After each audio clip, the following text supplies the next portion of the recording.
Сөйгü bizge imamdır, qalb bolsa cemaat. Dost yüzü qibladır, qılğandı güzel ibadet. Degan ekan Yunus Emre Hazretleri. İmanның halavatini tetib yaşagan kishilarning qalbida hech kimga o'xshamaydigan aqliy ko'zi bor bo'ladi. Ya'ni boshqalardan alohida farqlanib turadigan donolikqa ega bo'ladi. Ilohiy sevgi ma'naviy turbunga o'xshash.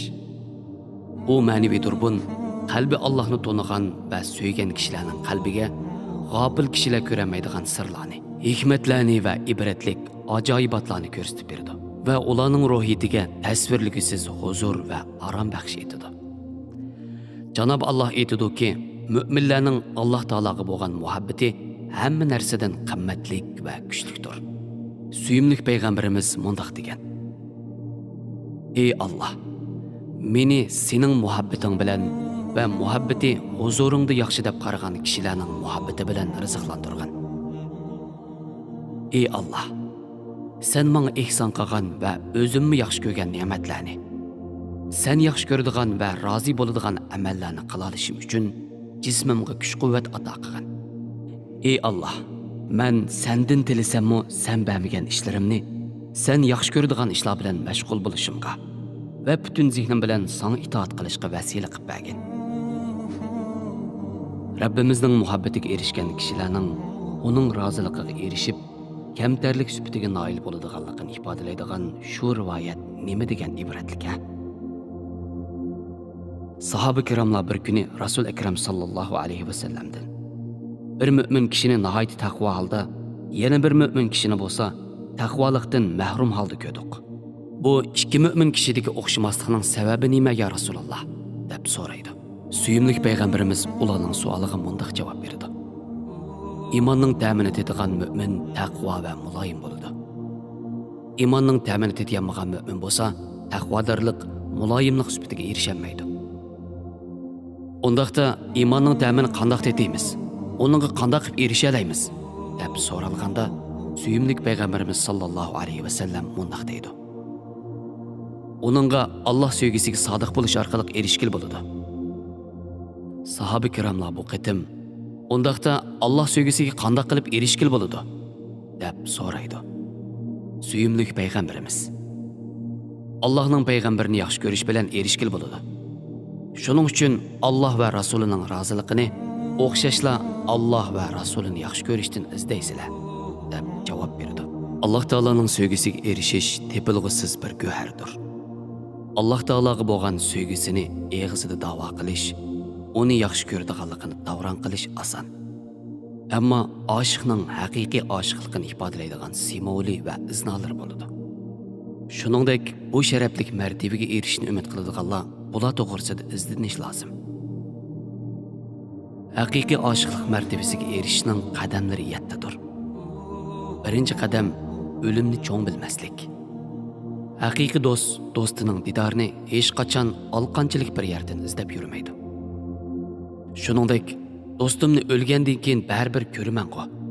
Oldirib ketishimning nima zaruri edi? deganlar ham haqiqiy oshiq hisoblanmaydi.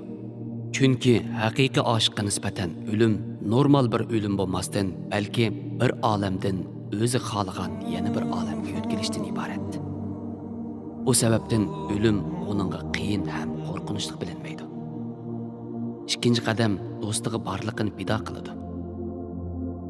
O'zini do'stiga yaqin qiladigan oddiy bir amalni tashlamaydi va do'stini xalq qilib qo'ydigan eng kichik harakatdan qat'iy saqlanadi. O'zida bu sifat bo'lmagan va do'stiga yaqinlashtiradigan amal to'g'risida izlanmagan kishi oshiq hisoblanmaydi. Uchinchi qadam do'stining sevgisini har vaqt uni zikr qilish bilan yengilab turadi. Chunki do'stini har vaqt zikr bilan aslab turadi. Agar uni to'liq unutib qolsa, do'stiga bo'lgan sevgisida nuqson bor deyishga bo'ladi. 4-qadam Qur'on do'stining so'zidir. Rasul do'stining rasulidir.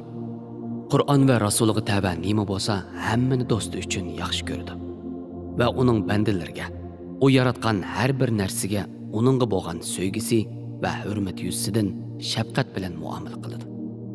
5-qadam boshqalardan xoli bir yerda ibodat qilishga erisman bo'ladi. Kechida uni avor qiladigan har qanday ishni bir yonga qayirib qo'ydi va do'sti bilan xoli qilish uchun ibodatga berilib ketadi.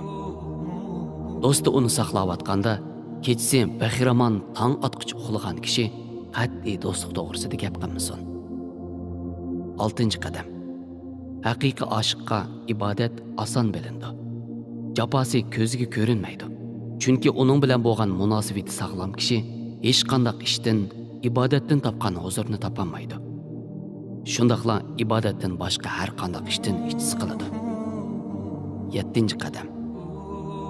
Allohning bandalariga nisbatan ham muloyim, ham qattiq qo'l bo'ladi. Ya'ni do'stini inkor qiladigan, isyon qiladigan kofirlarga nisbatan qattiq qo'l. Shundaqla do'stini yaxshi ko'radigan, oningga iymon etgan kishilarga nisbatan muloyim, oq ko'ngil bo'ladi. Xo'sh, undaqda inson qanday qilganda Allohning do'sti bo'la oladi? Haqiqiy Allohning do'sti soya egasiga ergashganidek Rasululloh sallallohu alayhi va sallamga shundoq ergashadi. Islomning ichida yashaydi va islomni gullantiradi. Meli va jini bilan islomni yetkazadi. Islomni hayotning hech qanday yerda qat'iy izidan chiqarib qo'ymaydi. Sahoba kiromlar qalbidagi Alloh va Allohning rasuliga bo'lgan muhabbatini ko'tarib, dunyoning 4 tarafiga tarqalib, Janobi Allohning ularga ehson qilib bergan aziz jonlarini jannat barobarga setishgan edi. Janobi Allohning ularga ehson qilib bergan kuch-quvvatini ham uning yo'lida sexiylat sarf qilgan edi. Shundaqla ular bu yo'lda hech to'xtab qolmadi ham arammo olmadi. Ko'zlari to'rlanib, ballari mukchayganga qadar bir qalbga bo'lsa-mu islomni yetkazilganining ma'naviy huzur ichida bir umr xizmat qildi. Biz mu har kuni uxlashdan burun o'zimizdan hisob qilib turaylik. Acaba bugunimizni o'zimiz uchun qanchalik, Alloh yo'lida qanchalik sarf qildik? Ya'ni dindan xabarsiz qolgan kishilarga dinni qanchalik yetkazaldik? Qanchalik qalbga bu dinni yetkazaldik? Oddiysi mahallamizdagilarga qanchalik egich qoldik? Bu hisobotdan keyin qalbimizda qaysi sevgining o'rni olganligini mo'ljarlab boqaylik. Xulos kalam, Allohning muhabbatiga bo'lgan samimiyatimizning qandoqligi kundalik turmushimiz orqali ilohiy axloqimizning aynikida o'zini namoyon qiladi. U shundoq bir aynakki, oningga qarg'anlik kishi oningda dunyoviy ishlar bilan mashg'ul bo'lgan holatini emas, Janobi Haqning ism-sifatlarining iznosini ko'radi. Chunki kirlishib, qardab ketgan qalblarning ilohiy axloq va haqning do'stligidan oladigan hech qanday nasibisi bo'lmaydi. Janobi Alloh hammamizni do'stligiga qabul qiladigan solih bandalar qatoridan bo'lishga rahmati bilan ihson qilsin. Amin.